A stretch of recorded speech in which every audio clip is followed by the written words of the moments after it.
Hello viewers, welcome to BRK health. నేను మీ ఫాతిమా. ఈ రోజు మనతో పాటు అయితే ఒక ఫేమస్ ఆయుర్వేద వైద్య నిపుణులు అండి, అనువంశిక వైద్య నిపుణులు. ఆయనే మరెవరో కాదు, టీవీ సుధాకర్ గారు అయితే మన స్టూడియోకి అయితే వచ్చేసారు. ఆయనతో మాట్లాడి పూర్తి వివరాలు తెలుసుకుందాం. ఇంకా చాలా మందికి ఏమై ఉంటుంది ఆ టాపిక్ అని అనుకుంటూ ఉంటారు.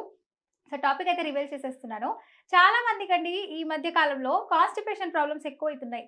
అది సమ్మర్ కావచ్చు, వింటర్ కావచ్చు, రైనీ సీజన్ కావచ్చు. సో ఇలాంటి సమస్యలతో బాధపడుతున్న వాళ్ళకి మంచి చక్కటి పరిష్కారం అయితే సార్ చెప్తారు. ఒక మంచి ఇంగ్రీడియెంట్ అయితే తయారు చేస్తారండి.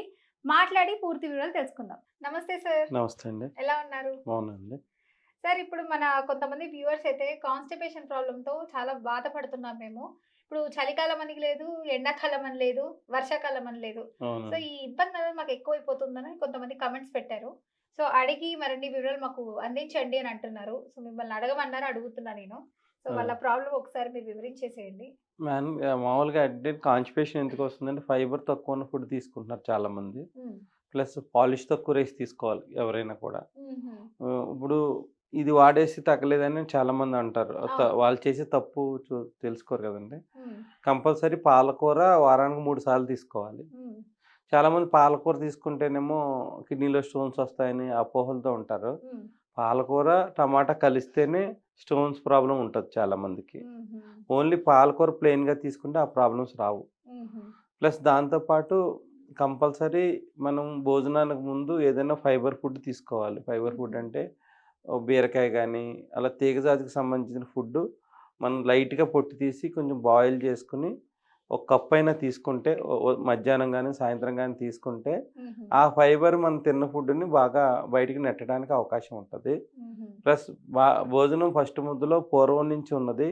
ఆవు నెయ్యి గాని, గేదె నెయ్యి గాని భోజనం ఫస్ట్ ముద్దలో శొంఠి పొడి, ధనియాల పొడి, సైంధవ లవణం గాని, కల్లుప్పు గాని యేసుకొని భోజనం ఫస్ట్ ముద్దలో ఒక టీ స్పూన్ తీసుకుంటే, మనం తిన్న ఫుడ్డు డైజెషన్ బాగా అవుతదండి. హుహు. దాంతో పాటు మనం పూర్వకాలం నుంచి వస్తుంది తాటి బెల్లం అనమాట. హుహు. ఈ తాటి బెల్లం వర్షాకాలం, చలికాలంలో భోజనానంతరం చాలామంది ఇళ్లలో తాటి బెల్లం వండినప్పుడే ఆహ్, గేదె నెయ్యి గాని, ఆవు నెయ్యి గాని హుహు. దాంట్లో వేసుకొని తయారు చేసుకుంటారండి. ఓకే. రియల్‌గా తాటి బెల్లం అయితే ఎక్కువ కాలం స్టోరేజ్ ఉండదు. హ్మ్. ఎందుకుండదంటే అది ఫంగస్ ఫార్మ్ అవుతది. ఆహా! అందు గురించి ఏంటంటే చాలామంది ఏం చేస్తారు తాటి బెల్లానికి కొంచెం బెల్లం యాడ్ చేసి దాన్ని హుహు. అచ్చుల కింద చేసి అమ్ముతారు. హుహు. అలా చేస్తే కానీ వాళ్ళు స్టోరేజ్‌లో పెట్టుకోలేరు. ఓకే. నిజమైన బెల్లం అయితే మటికి వండినప్పుడే ఆవు నెయ్యి గాని, తేనె గాని ఏసి స్టోర్ చేసుకుంటారండి. హుహు. ఓకే. మనమైతే తాటి బెల్లం వండినప్పుడు ఆవు నెయ్యి, శొంఠి పొడి, హ్మ్. జీలకర్ర హ్మ్. వేసి స్టోర్ చేసుకుంటామండి. హుహు. అయితే పాడవదంటారా ఇంగా అది? పాడవదండి. ఇది 1 ఇయర్ బెల్లం అండి అది. ఎంత హుహు. ఓల్డ్ అయితే బెల్లంలో అంత మెడిసినల్ ప్రాపర్టీస్ ఉంటాయి. హుహు. చాలామంది పూర్వకాలం నుంచి కూడా వాళ్ళకి 60 సంవత్సరాలొచ్చినా కీళ్ళ నొప్పులు రాకపోవడానికి కూడా కారణం హ్మ్. తాటి బెల్లమే. ఓహో! సో బెల్లంతో ఇన్ని ఉపయోగాలున్నాయి మనకి. తాటి బెల్లం పూర్వకాలం నుంచి కూడా హ్మ్. బెల్లం బెల్లం మిద్దెల మీద దాచుకునేవారండి బెల్లం. హ్మ్. చెరకు బెల్లం కూడా హుహు. కెమికల్స్ ఎయకన్నా పాత బెల్లం అనేవారు. ఆ బెల్లం దాచుకొని మజ్జిగన్నంలో బెల్లం నంచుకొని నంజుకొని తింటుంటారు. తినేవారు. హుహు. ఎప్పుడైతే బెల్లం నంజుకు తింటారో డైజెషన్ ప్రాబ్లమ్ బావుంటదండి. హుహు. ఇప్పుడు షుగర్ పెరుగుతదని ఆ భయంతో జనాల్ని తినటం హ్మ్. మానిపిస్తున్నారు. అది కూడా కరెక్ట్ కాదండి. మామూలుగా కొంచెం తక్కువ శాతంలో బెల్లం తీసుకుంటం తప్పేం లేదండి. అయితే అందుకు సమ్మర్ సీజన్‌లో చాలా మంది పెరుగన్నంలో బెల్లం ఎప్పుడైతే నంచుకొని మనం తింటుంటారు. బెల్లం తీసుకుంటామో డైజెషన్ బావుంటది. హుహు. ఇలా తాటి బెల్లంతో ఈ విధంగా మనం తయారు చేసి పెట్టుకుంటే, హుహు. మనం డైలీ నేచర్ కాల్స్ ఫ్రీగా ఉండటంతో పాటు ఎముక బలం బాగా పెరుగుతదండి. పిల్లల్లో హుహు. పెరుగుతది, కంటి చూపు పెరుగుతది. ఓకే. ప్లస్ దీంతో పాటు ఏంటంటే వాత నొప్పులు తగ్గుతాయి. హ్మ్. ఎప్పుడైతే మనం శొంఠి, జీలకర్ర ఏసామో డైజెషన్ పెరుగుతది. ఈ వాతం సంబంధించి చాలామంది పొద్దున్న లెగ్గానే కొంచెం పట్టేసినట్టు ఉండటం, అన్‌ఈజీగా ఉండటం, అటువంటి ప్రాబ్లమ్స్ కూడా మనం చేసే ప్రొసీజర్ ద్వారా తగ్గుతాయి. హుహు. ఇది పాడవదండి. ఎన్నాళ్ళైనా ఉంటది. ఇప్పుడు 2 సంవత్సరాలు కాదు 4 సంవత్సరాలు పెట్టుకున్నా హుహు. ఆ యొక్క ఔషధ గుణాలు బెల్లంలో ఇంక్లూడ్ అయిపోతాయండి. హుహు. అందు గురించి మనం చూద్దామండి అది. ఓకే. సో, మెయిన్ ఇంగ్రీడియెంట్ బెల్లం అన్నారు. సో, ఇందులో ఇప్పుడు అంటే ఇప్పుడు మీరు నిజమైన చెప్పినవన్నీ బెల్లం ఇప్పుడు నిజమైన ఒకటేనా? తాటి బెల్లం అయితే మటికి హ్మ్. 10 లీటర్లు నీరేస్తే గాని, హ్మ్. 10 లీటర్లు నీరేస్తే గాని హ్మ్. కేజీ బెల్లం తయారవ్వదు. ఓకే. ఇలా పేస్ట్ ఫార్మాట్‌లోనే ఉంటదండి. హుహు. ఇది యాక్చువల్‌గా రియల్‌గా మనం శొంఠి పొడి అయన్నీ కలపకపోతే హ్మ్. ఈ మధ్య కాలంలో డార్క్ చాక్లేట్ అంటున్నారు గదా! అవునవును. అలాగే ఉంటదండి ఇది. ఓకే. ఓకే. సో బయట దానికి దీనికి అసలు డిఫరెన్స్ ఏమంటారు? ఇప్పుడు వ్యాపార పరంగా ఏంటంటే వాళ్ళు ఇలా పెట్టుకుంటే ఫంగస్ ఫామ్ అయిపోతే లాస్ అయిపోతారు వాళ్ళు. ఆహా! అందు గురించి ఏంటంటే తాటి బెల్లానికి కొంచెం బెల్లం యాడ్ చేస్తే కానీ హుహు. అది అది స్ట్రాంగ్‌గా ఉండదు. హుహు. అది ఫంగస్ ఫామ్ అయిపోతదండి. ఓకే. సో ఇంత ప్రిజర్వేటివ్ కూడా బావుంటుందని ఇంత అంటున్నారు. మొత్తాల్లో అమ్మలేరు కదా! అందు గురించి వాళ్ళు బెల్లం యాడ్ చేసి అమ్ముకుంటారు. మనం హుహు. ఆయుర్వేదిక్ ప్రాక్టీస్‌లో ఉండటం వల్ల మనం ఈ బెల్లాన్ని డెడికేషన్‌గా మెయింటైన్ చేస్తామండి. హుహు. ఇది ఓకే. బెల్లం అండి, తాటి బెల్లం. హ్మ్. అది వచ్చేసి కరక్కాయలండి. కరక్కాయలు. హుహు. కరక్కాయలంటే ఈ కరక్కాయల్లో కూడా కరక పిందులంటారు, బ్లాక్ కలర్‌లో ఉంటాయి. హుహు. మనం కరక్కాయ చూర్ణం కూడా తీసుకోవచ్చు. ఓకే. నేనైతే కరక్కాయ పిందులను తీసుకుంటున్నానండి. కరక హుహు. పిందులంటారు ఇది. హుహు. ఇది దగ్గు తగ్గడానికి కూడా ఉపయోగపడుతది. ఓహో! అండ్ ఈ కోల్డ్ వెదర్‌లో ఏ వెదర్‌లో అయినా కఫాన్ని కూడా అరిస్తదని ఈ హ్మ్. చిన్న కరక్కాయలు ప్లస్ మోషన్ ట్రాక్ కూడా ఫ్రీగా ఉంచుతదండి. ఆహా! బాల కరక్కాయలంటారు దీన్ని. హుహు. ఇది ఈ పౌడర్ అండి. ఓకే. యాక్చువల్‌గా మన తయారీ విధానం ఏంటంటే ఇది 100 గ్రాములు ఇది తాటి బెల్లం ఉందనుకోండి. ఆ! 50 గ్రాములు కరక్కాయ పొడి. హుహు. ఓకే. దాంట్లో కొంచెం కావాలి అంటే మటుకు 50 గ్రామ్స్ మనం ఆవు నెయ్యి ఏసుకోవాలండి. హుహు. ఇప్పుడు ప్రిపరేషన్‌కి మనకి ఇప్పుడు నైట్ తాగే హెర్బల్ టీ తయారు చేస్తున్నాం మనం. హుహు. ఓకే. అది సో నైట్ తాగొచ్చంటండి. సో కాన్‌స్టిపేషన్ ప్రాబ్లమ్ ఉన్నవాళ్ళు రాకుండా ఉండాలన్నా కూడా తాగొచ్చండి ఇది. సో తాగొచ్చు. చూసి తెలుసుకుందాం లేని ఒకసారి. వాళ్ళు కూడా వారానికి ఒకసారి తాగితే హుహు. పొట్ట ట్రాక్ క్లీన్‌గా ఉంటూ హుహు. మనకు కొత్తగా వచ్చే వికారాలు లేకుండా ఉంటాయండి. హుహు. ఇప్పుడు అది బిర్యానీలు ఇలాంటివన్నీ చాలా మంది మిడ్‌నైట్ తింటూ ఉంటారు. అలాంటి వాళ్ళకి కూడా వాళ్ళు కూడా బావుంటుందా? తాగొచ్చండి. ఓకే. 250 ఎంఎల్ అండి. కొంచెం ఎక్కువ ఓకే. నీళ్ళు తీసుకున్నా పర్వాలేదు. హుహు. దీంట్లో పోస్తున్నాం 250 ఎంఎల్ వాటరు. ఓకే. హ్మ్. ఇది బెల్లం చూడండి మనం హ్మ్. హాఫ్ చూడ్డానికి టీ స్పూన్ బీట్రూట్ హల్వా టైప్‌లో ఉన్నది. ఇది ఓకే. హాఫ్ టీ స్పూను బెల్లం అండి ఇది. ఓకే. సో బెల్లం ఒక హాఫ్ టీ స్పూన్ ఏసుకోవాలంట. బెల్లం వల్ల కూడా చాలా మంచి బెనిఫిట్స్ ఉన్నాయి. డైజెషన్ ప్రాబ్లమ్ అవ్వలేని వాళ్ళకి డైజెషన్ బాగా అవుతుందంట. సో ప్రతి ఒక్కరు సమ్మర్‌లో కూడా పెరుగన్నంలో బెల్లంని కూడా నంచుకొని తినండి మంచిదంటున్నారు. ఇదేమో కరక్కాయ పొడండి. హుహు. ఇది అంటే మనం హాఫ్ టీ స్పూన్ ఏసుకుంటున్నాము. సార్ అది వగరుండదా సార్? వగరుంటుందండి. హుహు. ఈ వగరే మనకి కఫాన్ని పెరగకుండా చేస్తది. ఈ ఓకే. వగరే పొట్టను క్లీన్ చేయడానికి ఉపయోగపడుతది. హుహు. ఇప్పుడు మనం నేరేడుకాయలు తింటాము. అవును. అది ఆ వగరికి హ్మ్. మౌత్ అల్సర్స్ ఉంటే తగ్గుతాయి. హుహు. అదే వగరికి మన గొంతు కూడా క్లీన్‌గా ఉంటది. హుహు. అదే వగరికి కిడ్నీలో స్టోన్స్ కూడా పగిలిపోతాయి. అంటే హుహు. చిన్నవి బ్లాస్ట్ అయిపోయి ఎళ్ళిపోతాయి. అందు ఆహా! గురించి ఈ వగరు వలన చాలా రకాల ఉపయోగాలున్నాయండి. హుహు. అందుకే సో షడ్రుచులు కిడ్నీలో అంటారు స్టోన్స్ కదా! కూడా రాకుండా చేస్తుందంట. గొంతులో కూడా ఇక్కడ మనకి దగ్గెక్కువ వస్తూ ఉంటుంది. పట్టేస్తూ సో అలాంటి వాటికి కూడా మంచి ఆహ్, విరుగుడైతే చేస్తదంటండి ఈ కరక్కాయ చూర్ణం అన్నది. సో దగ్గు ఉన్నవాళ్ళు వేసుకుంటే చాలా మంచిది.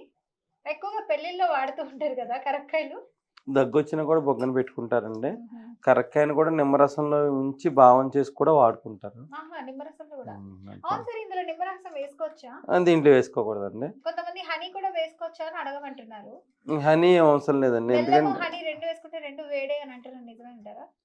అంటే అది ఇప్పుడు అసలు బెల్లం వాడితే హ్మ్. తేనె వాడరు, తేనె వాడితే బెల్లం వాడరు. హుహు. ఇది లేహ్యాలు తయారు చేయడానికి ప్రిజర్వేటివ్ కింద వాడటానికి వాడతారండి ఇది. ఓకే. స్మెల్ చాలా బాగుంది సార్ అసలు. ఇది ఇది బెల్లంలో ఇంకేమేసారు? అది క జీలకర్ర వేసారు అదేనా? ఈ బెల్లంలో వచ్చేసి హ్మ్. 100 గ్రాముల బెల్లంలో హ్మ్. ఒక 10 గ్రాములు సొంటి పొడి, హుహు. 10 గ్రాములు జీలకర్ర పొడి, దీంట్లో ఒక కిలోకి మేము 200 ఎంఎల్ హ్మ్. ఆవు నెయ్యి ఏస్తామండి. హుహు. సో ఆవు నెయ్యి, జీలకర్ర, ఈ బెల్లము, సొంఠి హ్మ్. ఈ 4 కలిపి ఒక పేస్ట్ లాగా ఫార్మ్ అయింది. ఏస్తాము. హుహు. ఇప్పుడు మనం లేహ్యంగా తయారు చేసుకునే వాళ్ళు ఎవరైనా కూడా ఇంటి దగ్గర హ్మ్. ఒక 100 గ్రామ్స్ తాటి బెల్లం తీసుకుంటే హ్మ్. దాంట్లో 10 గ్రాములు సొంటి పొడి, హ్మ్. 10 గ్రాములు జీలకర్ర పొడి వేయించి పొడి చేసుకోవాలండి.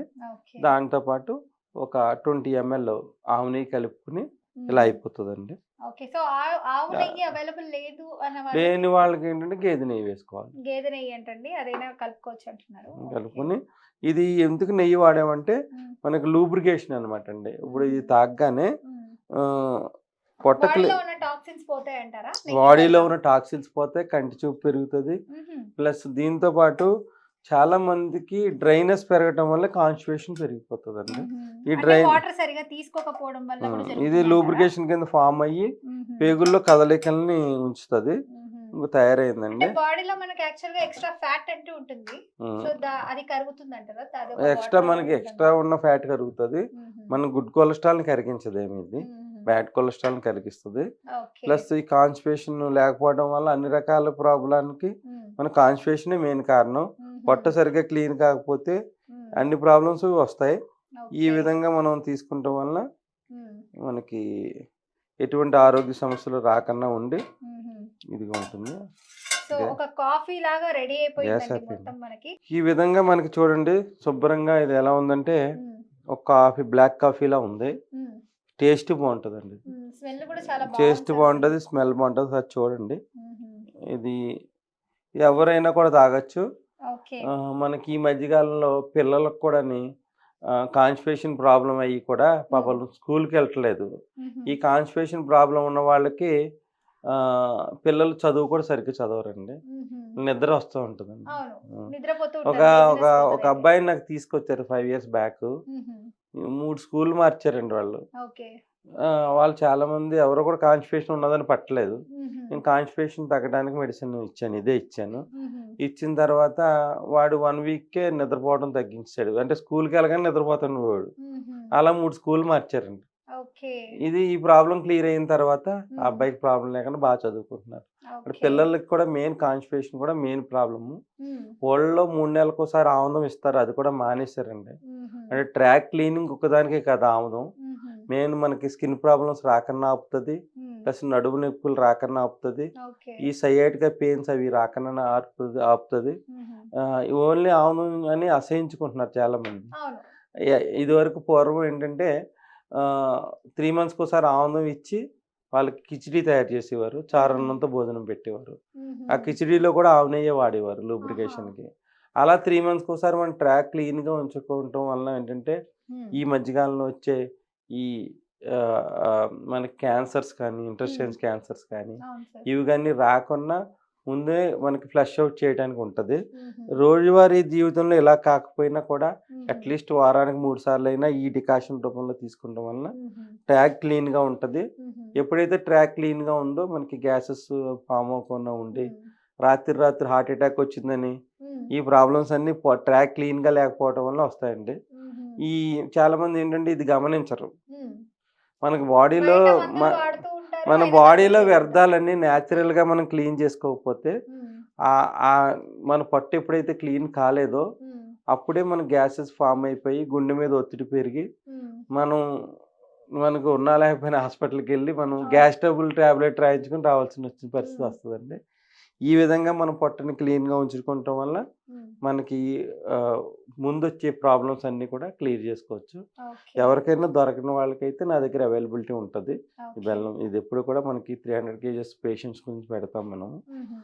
ఈ విధంగా మన ఇంటి దగ్గర కూడా తయారు చేసుకోవచ్చు. హుహు. మీకు దొరికే బెల్లాన్నే చేసుకోవచ్చు. అన్నీ ఇప్పుడు ఇదే ఇట్లా ప్యూర్‌గా చేసుకోవాలని లేదు. హుహు. మీ బయట దొరికే తాటి బెల్లాన్నే 100 గ్రాముల తాటి బెల్లం, ఒక 10 గ్రాములు సొంఠి పొడి, హుహు. జీలకర్ర పొడి, కొంచెం ఆవు నెయ్యి యేసుకొని హుహు. తయారు చేసుకో ఆవు నెయ్యి ఎక్కువ తక్కువైనా పర్వాలేదు. హ్మ్. ఎక్కువైనా ఏమి ఇబ్బంది లేదండి. ఓకే. ఇలా వాడుకోవడం వల్ల లూబ్రికేషన్ ఫార్మ్ అయ్యి, హుహు. మనకి ఎప్పుడైతే ఆవు నెయ్యి దీంట్లో కలిసిందో హ్మ్. బ్రెయిన్ కూడా బాగా యాక్టివ్‌గా పనిచేస్తది. ఓకే. చాలామందికేంటంటే పిల్లలు సరిగ్గా చదువు చదవట్లేదంటారు. అవును. ఎప్పుడైతే ఆవు నెయ్యి కలిసిందో హ్మ్. బ్రెయిన్ కూడా బాగా షార్ప్‌గా ఉంటదండి. ఓకే. న్యూరో రిలేటెడ్ ప్రాబ్లమ్స్ కూడా ఆవు నెయ్యి వల్ల మనకి రావు. హుహు. హుహు. ఓకే. ఈ విధంగా వాడుకొని ఆరోగ్యాన్ని సంతరించుకుంటారు.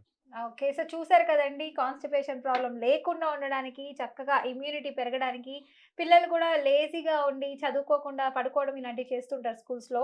సో, అలాంటి వాళ్ళకైతే ఇదొక మంచి హెర్బల్ టీ అయితే ప్రిపేర్ చేశారు. సో, ఇలా గనక చేసుకుంటే మనకి ఇంట్లో దొరికే ఇంగ్రీడియెంట్స్‌తోనే చేస్తున్నారండి. ఆ బెల్లం పౌడర్ కూడా ఏదైనా మీకు చాక్లేట్ రూపంలో చూపిచ్చారు కదా!